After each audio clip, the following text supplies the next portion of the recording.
supported by the Australian Government Antarctic Science Collaboration Initiative, and the AAPP works to improve our understanding of the role of the Antarctic and Southern Ocean within the global climate system and its implications for marine ecosystems.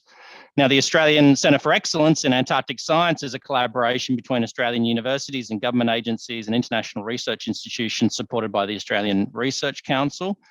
The goal of ACEAS is to help the world community prepare for climate risks emerging from East Antarctica and the Southern Ocean by integrating knowledge of the ocean and the atmosphere, the cryosphere, the ecosystems, and their interplay.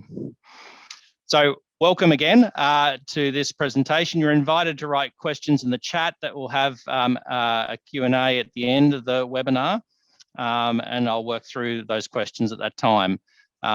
You can submit those questions as we go through, or of course at the end as well. Now, because of the size of the audience, we will keep everyone on mute and ask you to stay on mute. And the webinar is being recorded today. So today's webinar is Antarctica and the Southern Ocean, Insights from the 2022 IPCC Working Group 2 report. On February 28th of this year, the IPCC released that report entitled Climate Change 2022, Impacts, Adaptation and Vulnerability. It's the culmination of the review and synthesis of more than 34,000 scientific publications, and that report presented a series of key messages, including those that emanate from research on Antarctica and the Southern Ocean. And today we're going to hear from 4 speakers, all of them who have played a key role as lead author or review author for the IPCC's 6th assessment process known as AR6. And following the webinar, we will distribute an electronic document that summarises some of the key findings and messages of Working Group 2's report from an Antarctic and Southern Ocean perspective. And we're going to provide a link as well to the webinar recording. So it's my pleasure now to introduce our first speaker for today. That's Nathan Bindoff. Nathan is a professor of physical oceanography at the Institute for Marine and Antarctic Studies at the University of Tasmania, and he's project leader of AAPP. Nathan was a coordinating lead author for AR6, including the special report on ocean and cryosphere in a changing climate. And we look forward to hearing from you, Nathan.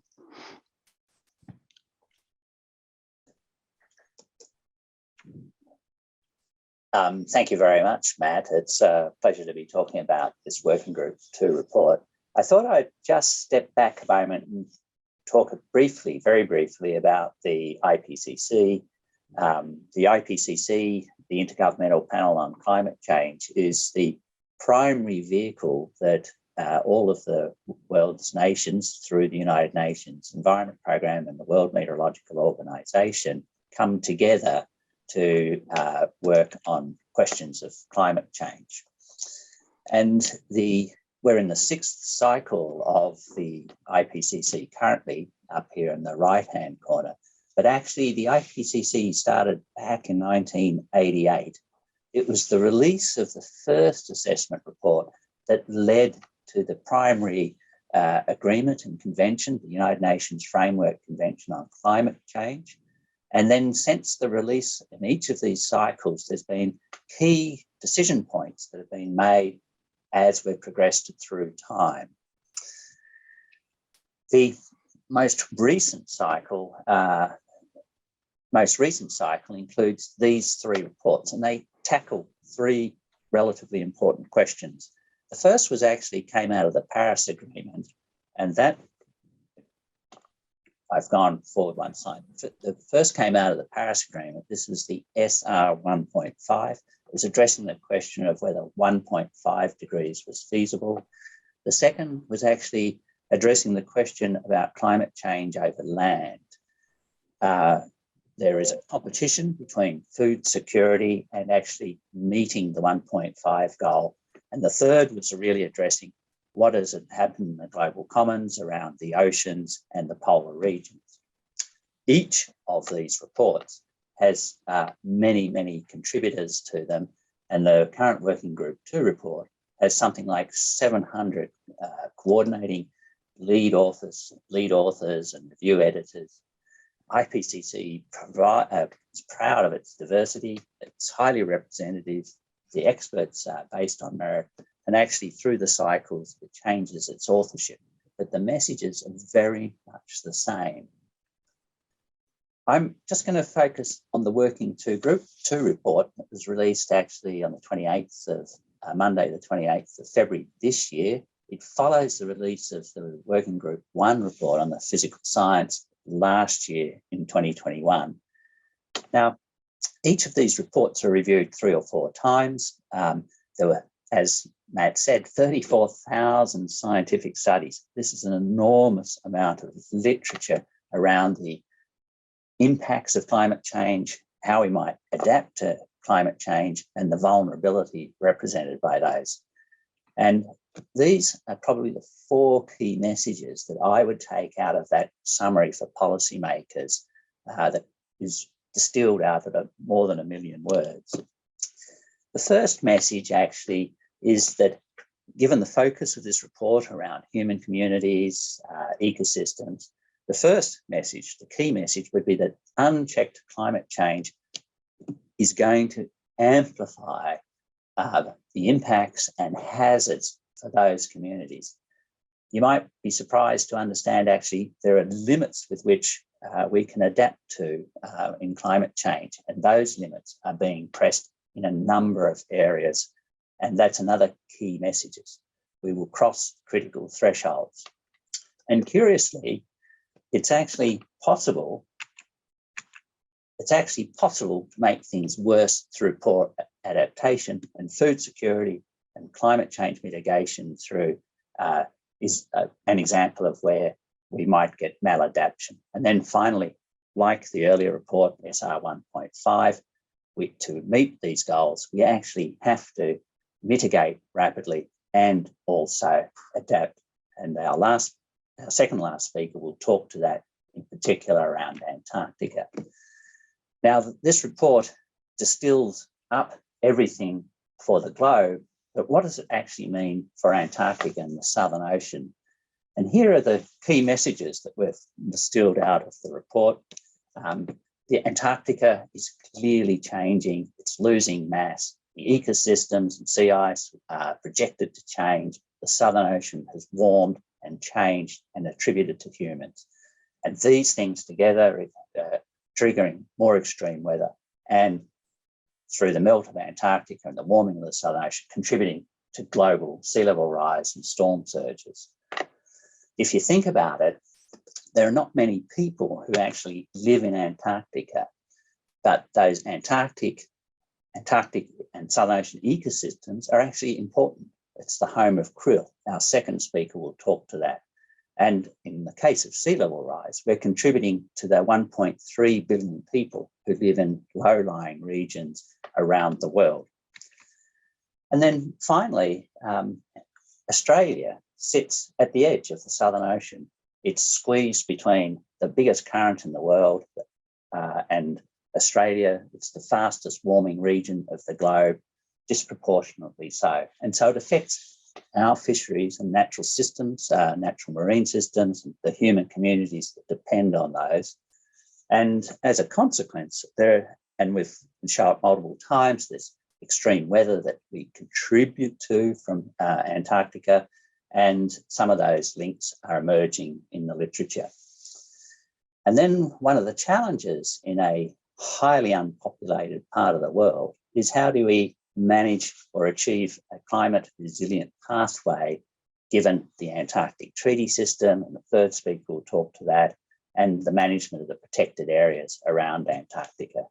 And there's a key message there, which is similar to the others, around the need for rapid, ambitious change, because mitigation of the impacts of climate change depends a lot on the mitigation of human emissions.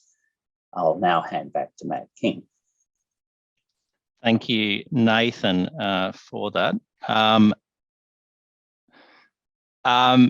Now it's my pleasure to introduce our second speaker, Professor Philip Boyd.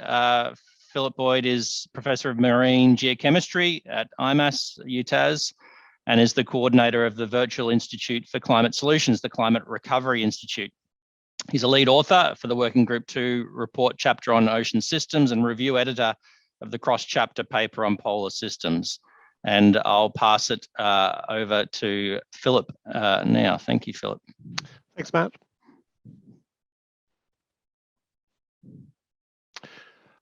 This morning, I'm going to focus on two of the major threats that have come out of this report, threats for life in Antarctica and the Southern Ocean. The first of these is the increasing number of stressors, both environmental, such as warming, but also ecological, the appearance or invasion of non-Indigenous species. And these are really dialing up the cumulative pressures on life in the region. And as I say, they're a mixture of global stressors, such as acidification or warming, but then also regional and local. You can see examples here of, again, fishing pressures in non-Indigenous species.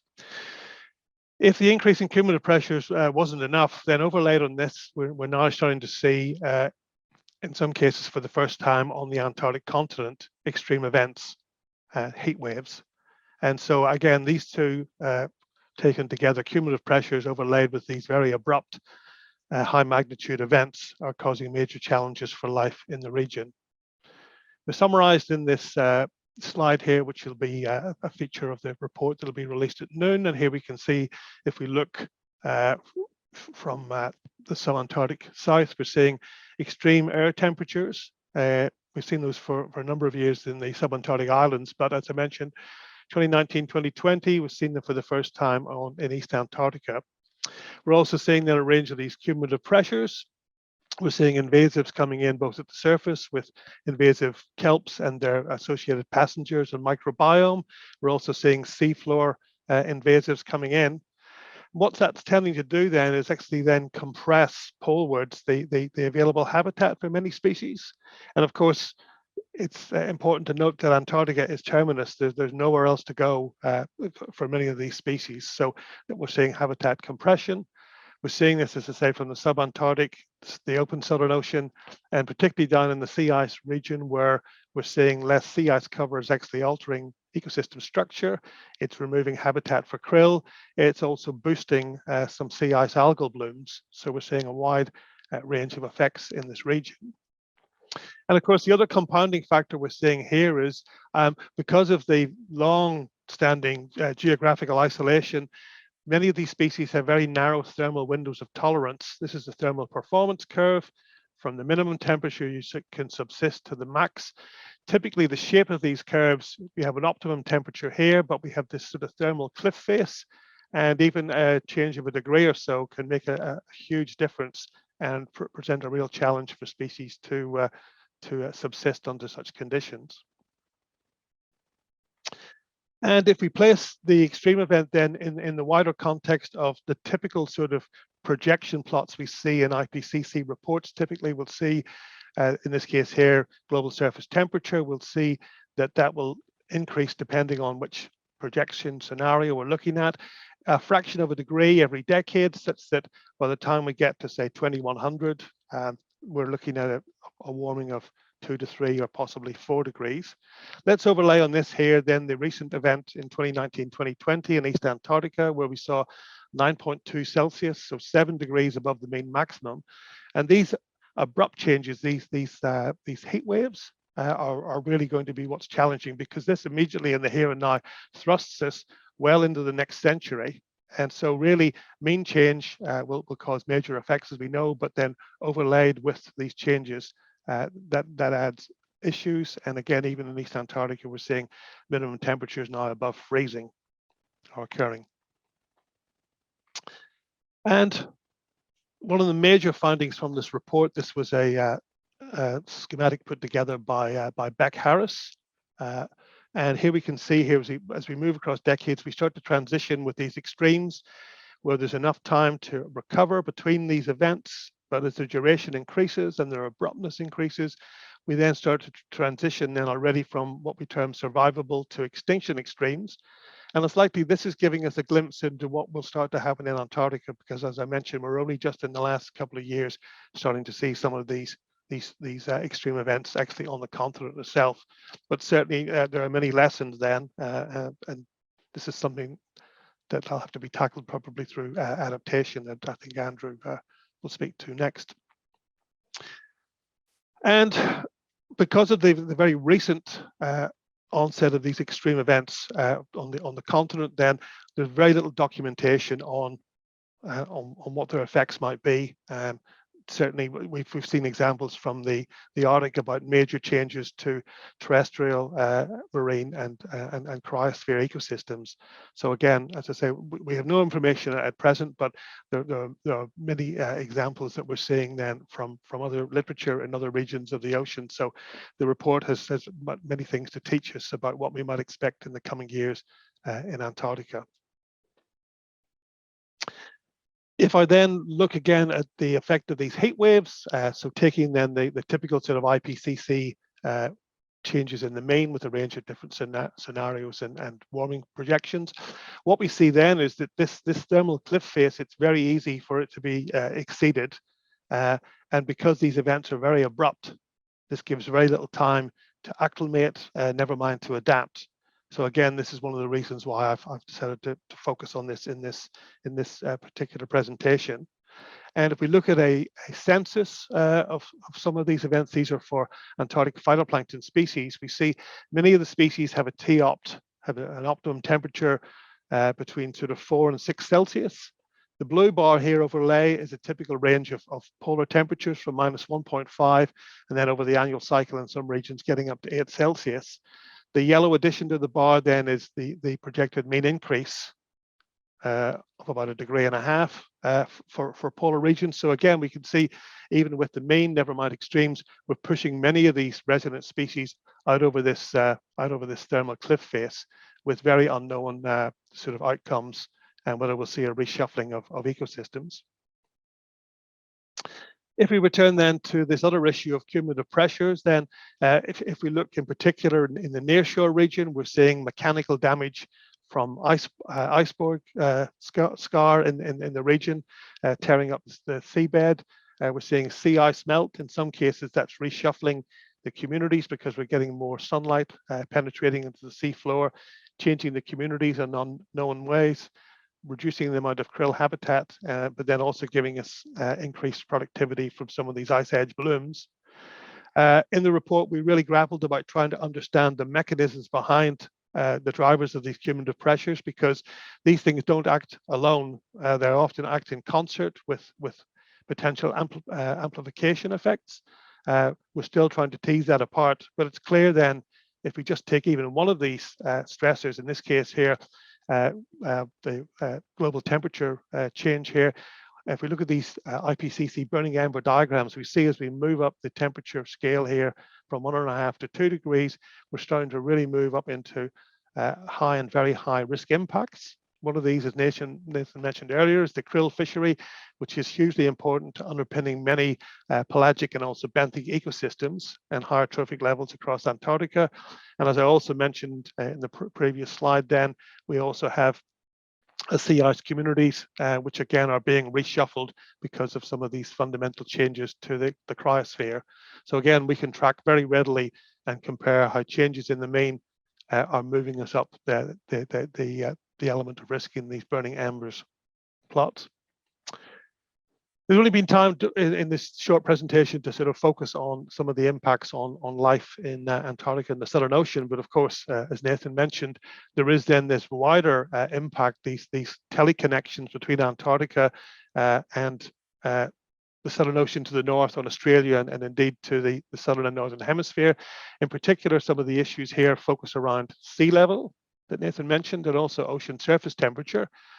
These were focused on in detail in Working Group 1, but for continuity and to provide context, we've also featured them heavily in the report that will be released to you shortly. And with that, I'll hand back to Matt King. Thank you, Philip, for that. Our next speaker is Andrew Constable.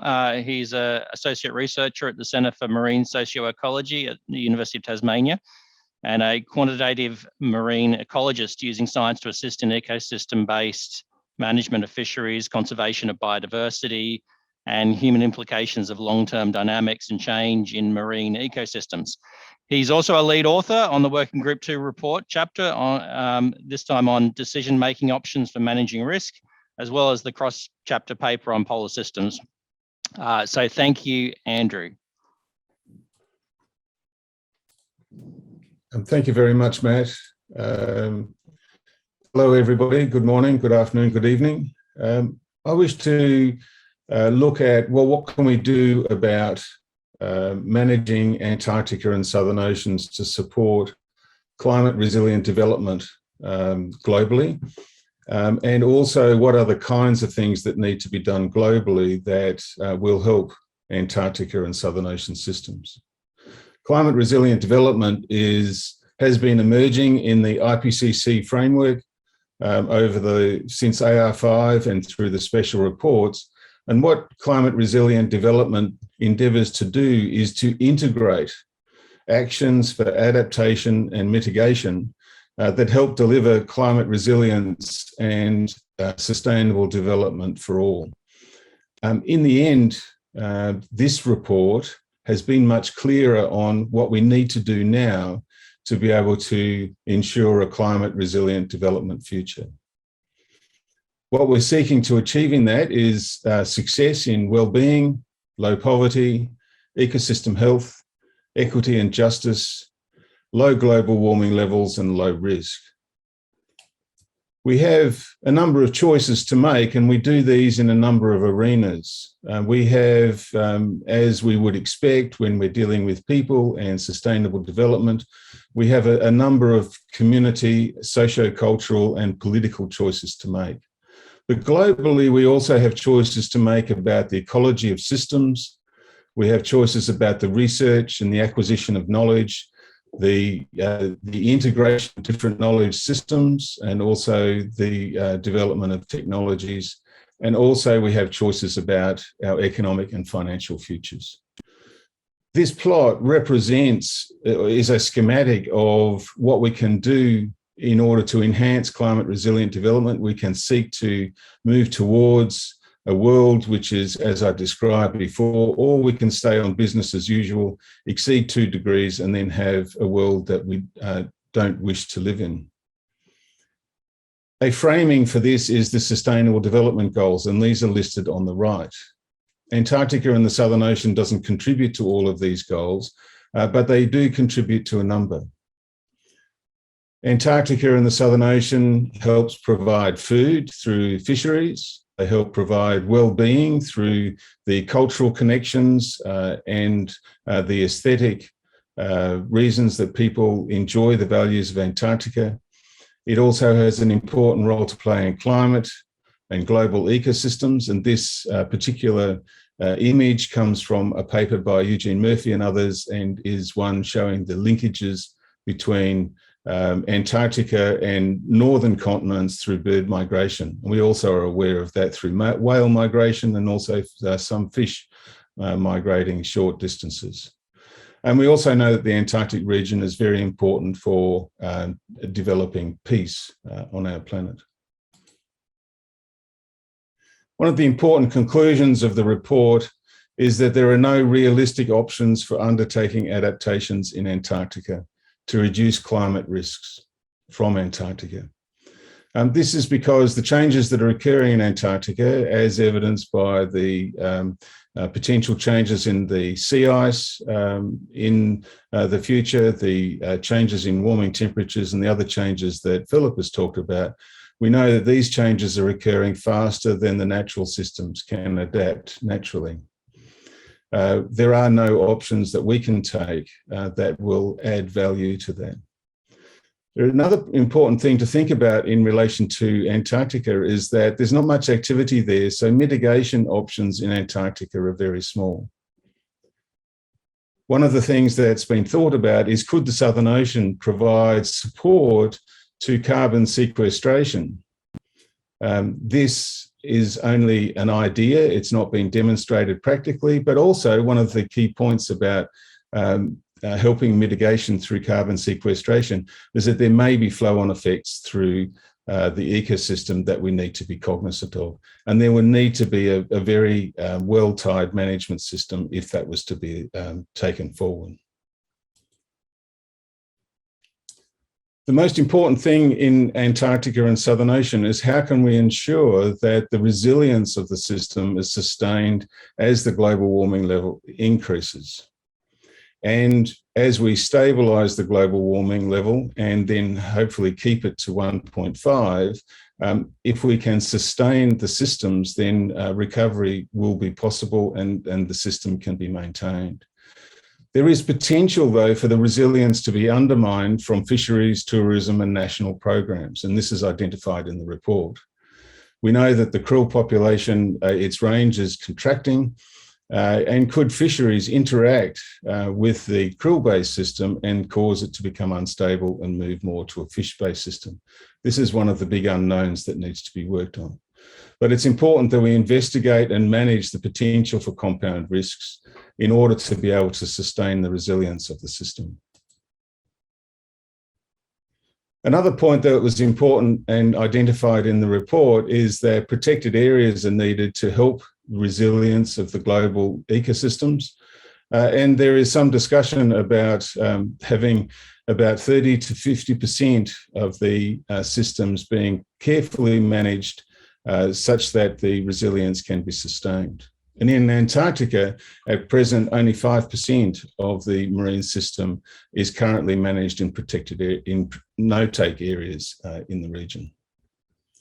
What I show here in the red line is the latitude at 70 degrees south, which gives you a sense of, with the contraction of the polar systems to further towards the pole, you can see here the potential that the West Antarctica has a number of areas of refuge, and in East Antarctica, the Prince Bay area will be important as a refuge. What we need in Antarctica then is a system of areas which help provide for maintaining resilience in the very sensitive areas, such as around the Antarctic Peninsula and also around East Antarctica, which look like they will be very vulnerable to effects of climate change in the future. So how do we sustain the Antarctic and Southern Ocean ecosystem, and how do we maintain its resilience? Importantly, the Antarctic Treaty System is currently talking about how it might work to retain the system. In particular, in the Committee on Environmental Protection, they have adopted a work plan for managing climate impacts. But in CAMLR, the Commission for the Conservation of Antarctic Marine Living Resources, there is no such plan for managing the impacts of climate change and maintaining the resilience. So that is a big challenge.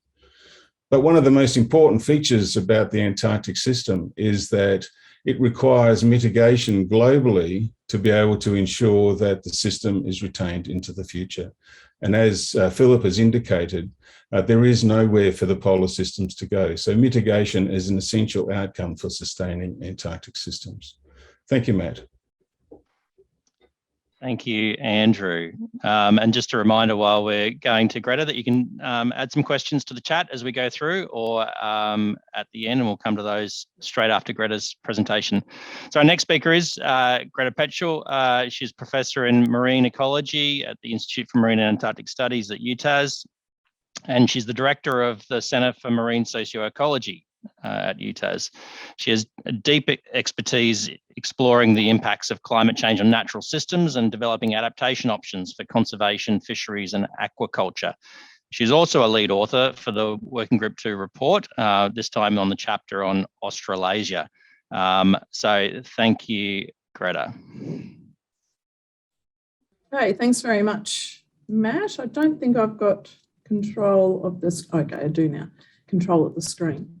I wanted to start off with a very quick acknowledgement of country. Like the other speakers today, I'm speaking to you from Nipaluna Lutruwita, where I live and work on Aboriginal land, seas and waterways, and I acknowledge with deep respect the traditional owners of this land, the Muwinina people, past, present and emerging. And I think acknowledgements of country are obviously always important, but particularly so in the context of knowledge over time and thinking about what climate change means for our collective future. I'm not an Antarctic or a Southern Ocean scientist, but we've included this very short summary of key aspects of the Australasian chapter of the Working Group 2 report as it relates to Australia. because of those teleconnections between Australia and Antarctica and the Southern Ocean, in particular connections with the southern part of Australia and a lot of our climatic features. So the Australasian chapter was led by a lead author from Australia and from New Zealand. We had a bunch of lead authors, chapter scientists, review editors, and there's also another 41, I think, contributing authors to this chapter. So it represents a large body of work from a number of people, and I'm just doing the highlights here today. Two of the headline statements from the Australasian chapter were around natural systems, in particular observed impacts. And so the headline statement here is climate trends and extreme events have combined with exposure and vulnerabilities to cause major impacts for many natural systems, with some experiencing or at risk of irreversible change in Australia. And that was with very high confidence, and it included things like looking at coral reef systems, loss of native species from Australia, and then droughts and floods and processes like that. Extreme events such as heat waves, droughts and floods, storms, fires have caused deaths and injuries and affected many households, communities and businesses via impacts on ecosystems, critical infrastructure, essential services, food production, the national economy and valued places and employment. So the report was really strong on the impact of extreme events on our natural systems and our human systems. And if we look at the key regional risks for Australia, those 6 burning embers diagrams that Philip explained earlier on the side there, they all relate to natural systems in one way or another. The system that was indicated to be at greatest risk was coral reefs in Australia, in particular on the Great Barrier Reef. And if you look at where the very, very deep purple starts on that very first burning embers diagram there, that's at 1 degree with a very high confidence. The 4 little stars there means a very high confidence in terms of that transition from high to very high risk there. So the indication is that we are already at very high risk with very high confidence for our coral reef systems in Australia, and at high risk for our kelp systems. And then the other natural systems that are indicated to be at risk, our key risks in Australia relate to loss of alpine biodiversity, forest ecosystem collapse in southern Australia, loss of natural and human systems in low-lying coastal areas, and disruption or decline in agricultural production, in particular in the southern and eastern Australia. So 6 of those 9 key risks for Australia really focused on the impacts of natural systems. And then if we look at the other 3 risks on the side of the slide there, increasing heat-related mortality in Australia, cascading impacts on cities and settlements, and failure of institutions and governance systems to actually manage those climate risks. And I've got an example of that in the next slide. So just very quickly looking at some very not Antarctic seemingly related phenomena, but loosely related because of those teleconnections. Changing flood risk was something that really came out in the report, and unfortunately, many of you listening are probably affected by these events that we're seeing at the moment. So extreme high rainfall will become more intense. There'll be an increase in risk in cities, urban areas and small catchments. The flood response in rural areas will depend on changes to that high extreme rainfall. And that adaptation to the changing flood risk, again, as we're unfortunately seeing, is currently mostly reactive and incremental in response to the floods. So the amount of funding that's invested in proactive adaptation to floods is very, very small compared to the cost that we are now having to pay in terms of responding to these extreme events. Escalating impact and risk of wildfire was another key risk, and that frequency and severity of that dangerous fire weather has increased and will continue to increase. And it's an example of one of those cascading, compounding, aggregate extreme events and the flow-on effects that they all have through many, many different systems. So it's not just an impact on natural systems. There are many escalating impacts of those. If we look at just the 2019-2020 fires, for example, obviously lots of deaths and uninsured losses of buildings, but impacts on tourism, hospitality and agriculture, and smoke-related deaths and losses of forest and many species and extensive loss of habitat, but then also impacts like smoke carrying over to New Zealand and increasing snow and glacier melt there. And obviously these impacts that I've mentioned in terms of floods and fire are on top of, you know, what I'm hoping is obviously the very human impacts of these kinds of events.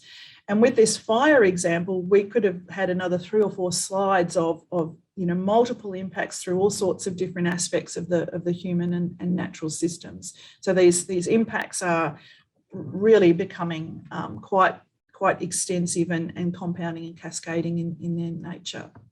If we look at marine systems, coral reefs, the significant loss and degradation of corals, again, with a very high confidence in terms of the risk assessment there. We saw those 3 marine heat waves in 2016, 2017 and 2020.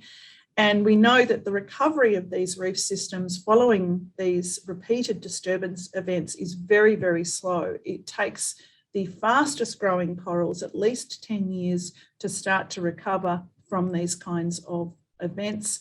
And then if we look at the capacity of these systems to replenish and to regenerate, unfortunately, dead coral doesn't make babies. And we know that the recruitment of coral is substantially reduced. So the production of new coral coming into the system in 2018, that was reduced to 11% of the long-term average. So that capacity to replenish is somewhat reduced. Also experiencing significant impacts in the southern parts of our marine system. So loss of kelp forests in southern Australia due to warming, marine heat waves and overgrazing by climate-driven range extensions of herbivores, fish and urchins. So less than 10% of the giant kelp in Tasmania was remaining by 2011, and there's further declines since then, largely due to ocean warming. And also impacts on the west side of our country as well, with extreme marine heat waves leading to a 100-kilometre range contraction of kelp forests in Western Australia as well. And if we look across the whole of Australia, there's been loss of kelp species, of kelp habitat, of around 140,000 hectares in the last couple of decades. So significant loss of habitat for a large number of species. There's actually been very major changes in species distributions, largely as a result of extreme climatic events. So around 45% of the coastline has experienced abrupt and extensive mortality of key habitat forming organisms, so corals, kelps, seagrasses, mangroves.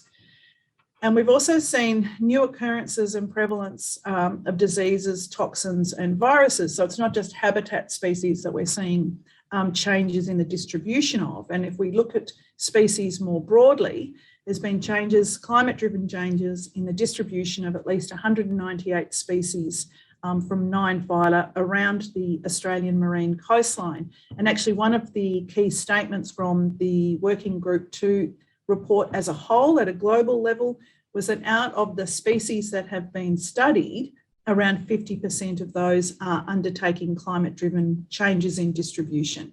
So plants and animals in the northern hemisphere moving north and in the southern hemisphere moving south, but species doing that at very different rates. So having lots of connections broken and new connections forming and lots of flow-on effects for natural and human systems. Looking very quickly at projected risks for marine systems, even temporarily exceeding 1.5 degrees of warming for a decade or two will result in severe and potentially irreversible impacts, particularly in the Great Barrier Reef. Globally, we know that bleaching conditions are projected to occur twice each decade from 2035. and annually after 2044, and that's under a high emissions scenario. That's clearly not enough time for system recovery in between projected bleaching events. And we know that further ecosystem degradation and loss will threaten livelihoods and coastal protection and cultural values, and that an estimated 10,000 jobs and $1 billion in revenue would be lost per year from declines in tourism alone if bleaching persists at those kinds of levels. In terms of adaptation and limits, limiting warming to 1.5 degrees is unfortunately insufficient to prevent more mass bleaching events, but it might reduce the occurrence of them, reduce the occurrence of events equivalent to the 2016 bleaching by about 25%. Reducing anthropogenic pressures is obviously going to help improve natural capacity. However, adaptation of efforts like coral restoration might slow impacts or help in short-term timescales, but it's not going to prevent widespread bleaching.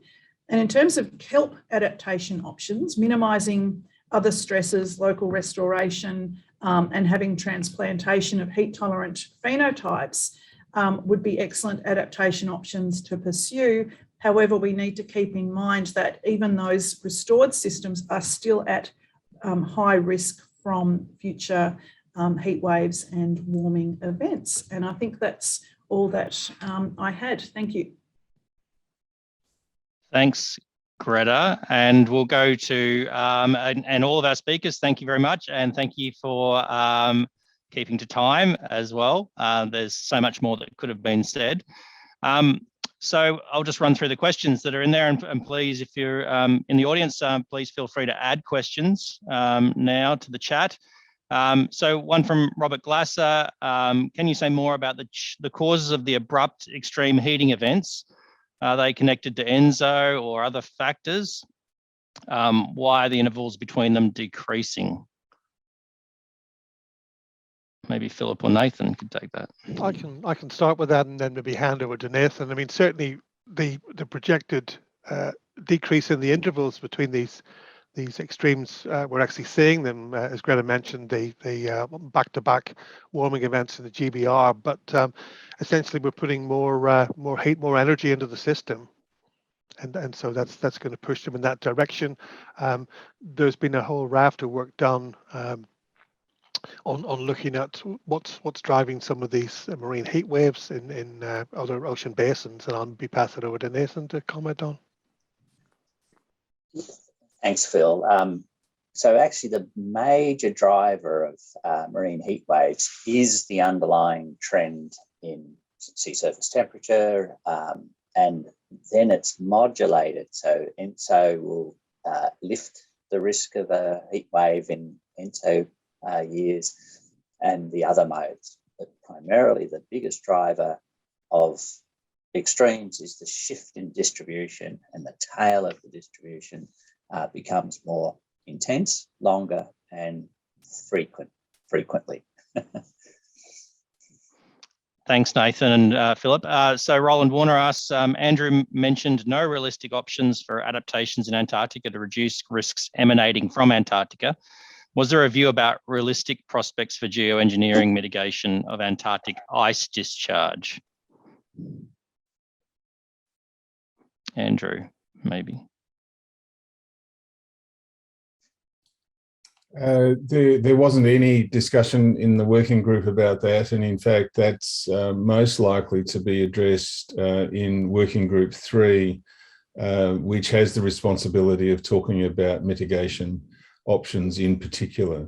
The working group 2 report was also building on the special report on oceans and cryosphere, and so we have some ideas about adaptation, but the mitigation is largely being left to that time. Nathan might have more. No, I don't see any more from Nathan or Philip. So we'll go on. Again, I think for you, Andrew, from Alex Sengupta, you talked about moving from 50 to 50% of managed protected marine area around Antarctica. Is there a political will to move toward this? I wonder, Matt, if I also take the next question as well, which is from Rob Mathen, thinking about Pritz Bay as being a candidate for a long-term monitoring area. Go for it. Taking the first question, we've seen since the establishment of the Ross Sea Region MPA, the development of marine protected areas in Camelot has more or less stalled. There are proposals on the table, a long-standing one for East Antarctica, one for the Antarctic Peninsula, and one for the Weddell Sea. One of the things here to consider is how do we move that forward? Rob's suggestion about long-term monitoring is a good thing to ensure that activities are undertaken in such a way that they can inform Camelot, even in the absence of establishing formal protected areas. So there is a good coordinated program on the Antarctic Peninsula. There is a proposal to have such a program in the Weddell Sea. And the Ross Sea has a number of elements of a coordinated program there. Pritz Bay would be an obvious place to start to develop a program because Pritz Bay, Weddell Sea and the Ross Sea are clearly options for climate refugia in the future. And so developing programs there would be good.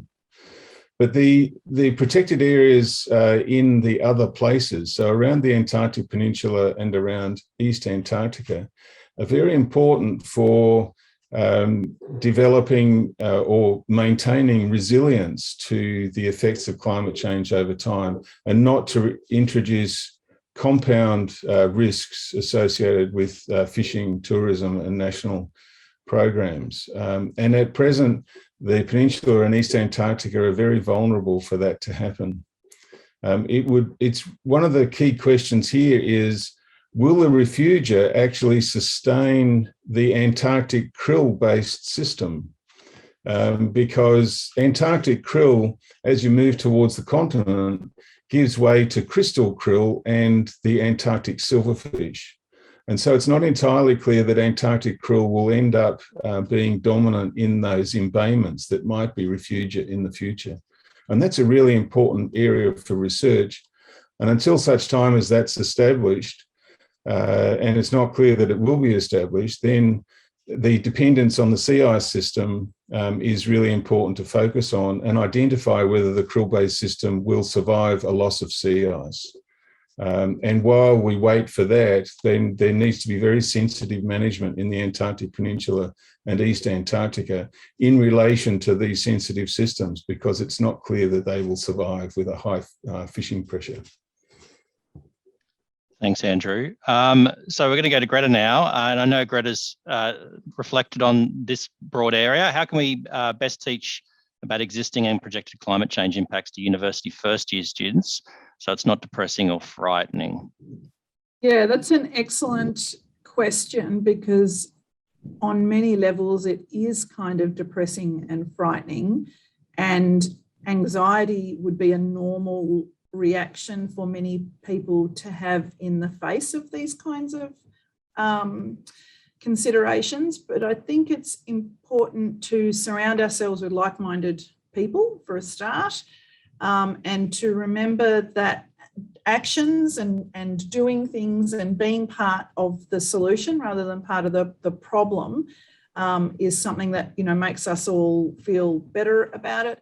And that ultimately every fraction of a degree of warming that we avoid improves the outcome. That's the thing that I, you know, remind myself on a daily basis, that although we talk about 1.5 and 3 and 2 and, you know, all these values and targets, or limits rather, essentially every fraction of a degree of warming that we avoid is progress, and it improves the outcome. So I just try and encourage other climate scientists to be talking about both of those things, you know, the impacts and the potential risks, but also the possibilities, and how we can help improve the situation. So we know that messages of doom and gloom switch most people off. I find that really difficult because it makes me feel hypocritical talking about, you know, this optimistic potential future when that's not where we're headed at the moment. But I find trying to present both those things and hold them at the same time and just remind people that the future is a choice still, essentially, and that we just need to, you know, work together and try and communicate clearly. And when we're communicating with people that are deniers of climate change, to try not to shame them and make fun of them, however tempting that might be, and to just really try and focus on bringing more people along and communicating in a clear way and highlighting what the possibilities are for the future. Thanks, Greta. I noticed that Nathan, you came off mute. Did you want to add something? Yeah, I would just add the rather important fact that actually all of this is projections. It's subject to decision making. And in fact, the whole of the IPCC was created to actually address and confront this issue around climate change and its consequences. And so if you think about it, the fact that we have this discussion going on is a really positive thing in terms of addressing climate change. You could imagine an alternative planet where we didn't even have an IPCC, we didn't actually have a engagement across all the countries that even contemplated the things that we need to get to a preferred outcome, if I can put it that way. So nothing yet is set in stone. We actually have the power to make the decisions to drive in the right direction. And that's actually what these reports are about. And Nathan and others, that takes us, I think, to Chris McCracken's question about the policy levers individual states and territories might utilise to assist in addressing the concerns today.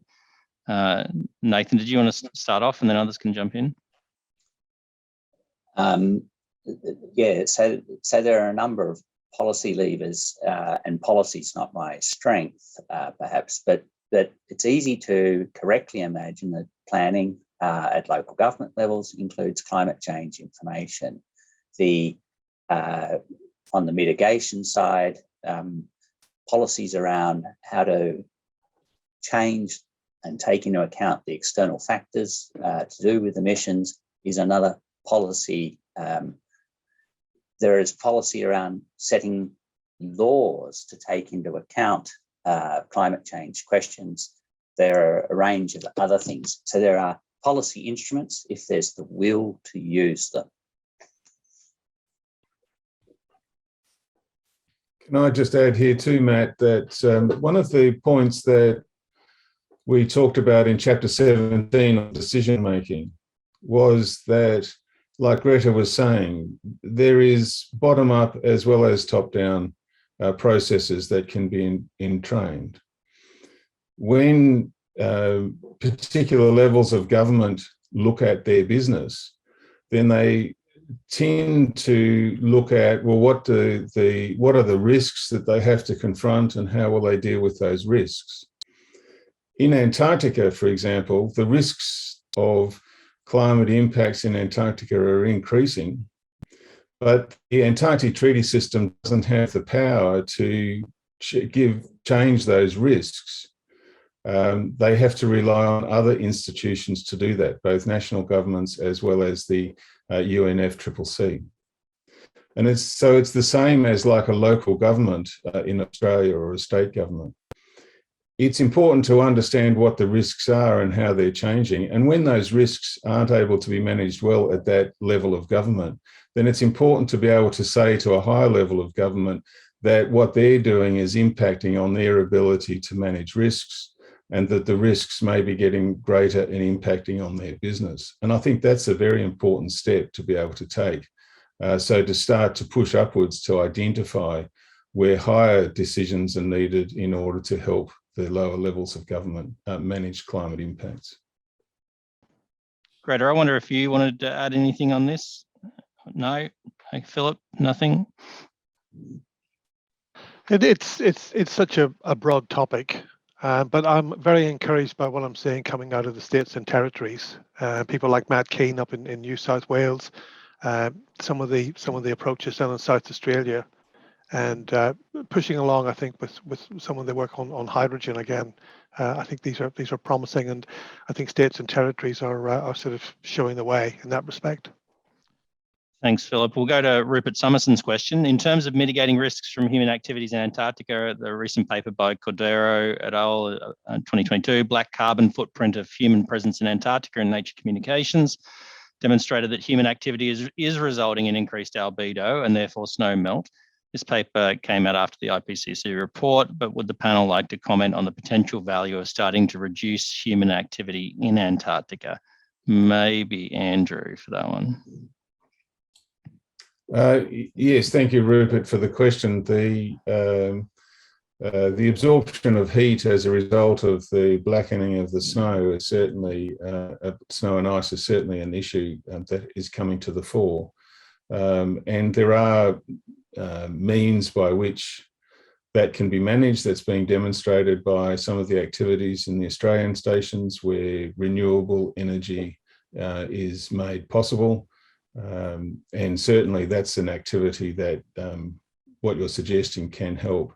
How that then translates through the Antarctic Treaty System is not something that we talked about.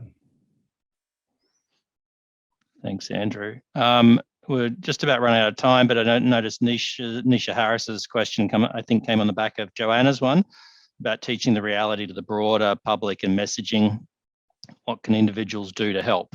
What does this mean for me? More broadly, Greta. Yeah. So I think that there's a number of ways that we can engage. Curious Climate and Curious Climate Schools were two recent projects that we had out of the Centre for Marine Socioecology, where the first one, Curious Climate, where we collaborated with ABC Radio, and they put a call out across the Tasmanian public saying, what questions have you got about climate change? And we got 300 questions, and then put teams of scientists together to go and answer those specific questions in different regions around the state. And then the schools version, where we put the call out to schools and got 1,000 school kids asking us questions about climate change. And then we put a team of 58 different experts together to answer via text writing or short videos to answer their questions. And I think that one-on-one and listening to the public and what questions they've got is a big step forward in terms of generating trust and people getting to see who we are and what's important to us, rather than being faceless climate experts that people can't see or get to know. So I think in terms of messaging with the public, those different kinds of more dialogue type approaches are something that's really effective. We've had very positive feedback from people about those kinds of approaches. And then in terms of what people can do at an individual level, so we can either do individual actions, collective actions, or push for systemic change. Reducing our own footprint is obviously a good start, but I think it's important to highlight to people that people have got to start where we've got to meet people where they are. So, people that are in very lower socioeconomic circumstances, I think we need to be careful around messaging for, pushing for what they should and shouldn't be doing when they have other things to worry about. So meeting people where they are, not being climate zealots. We need lots of people doing lots of things rather than a handful of people doing things perfectly and then giving up if they're not perfect at it. Talking to people about climate change, making these conversations normal. Doing things like participating in citizen science is a practical sort of thing that I like to encourage, because it's getting people out in the natural world and documenting change, and hopefully that's providing more connections to places in a local way, as well as giving scientists more information about how things are changing. And then encouraging people to ask questions about climate change and pointing them to reliable sources, and hopefully trying to educate people on what is a reliable source of information and what isn't. So just a few things there. A great few things. Thanks, Greta. That brings our time to a close. I just wanted to thank you all for attending. Keep your eye on your inboxes for a copy of this report later today. Really do feel free to share the report. More than that, just as Greta's been saying, talk about what you've been thinking about and we've been talking about today. Not just with your professional peers, but your neighbours and your friends and family as well. And the recording of the webinar will go out as well. So look, thank you to the panelists, and thank you all for attending. All the best.